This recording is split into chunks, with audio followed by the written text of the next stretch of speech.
சத்து மாவு வச்சு சூப்பரான சாக்லேட் கேக் எப்படி பண்ணான்னு பார்க்கலாமா? மிக்ஸி ஜாரில் முட்டை சேர்த்துக்கோங்க. 1 கப் அளவு நாட்டு சக்கரை, 1/2 கப் எண்ணெய், 1/2 கப் கொக்கோ பவுடர் சேர்த்துட்டு மிக்ஸியில் ஒரு 5 நிமிஷம் நல்லா அடிச்சுட்டு வந்துடுங்க. ஒரு பாத்திரத்துக்கு மாற்றிட்டு இதில் 2 கப் அளவுக்கு நான் சத்து மாவு எடுத்திருக்கேன். பால்வாடி மாவு தான். இது கூட 1/4 டீஸ்பூன் பேக்கிங் சோடா மட்டும் சேர்த்து நல்லா மிக்ஸ் பண்ணி கொடுத்துட்டு, கொஞ்சம் கட்டியாக இருந்தால் பால் சேர்த்து நல்லா மிக்ஸ் பண்ணி எடுத்து வச்சுக்கோங்க. இப்போ கேக் டின்னில் பட்டர் பேப்பர் சேர்த்து நெய் தடவிட்டு அதில் இதை ஊற்றிக்கலாம்.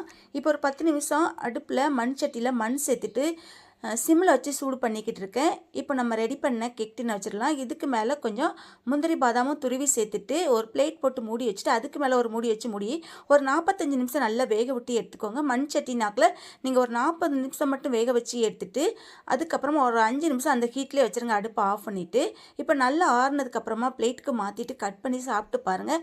செம டேஸ்டியான சத்து மாவை வச்சு சாக்லேட் கேக் ரெடி பண்ணியாச்சு. இந்த வீடியோக்கு லைக் பண்ணுங்கள். என்னோட சேனலை சப்ஸ்கிரைப் பண்ணுங்கள். Okay bye. தேங்க்யூ.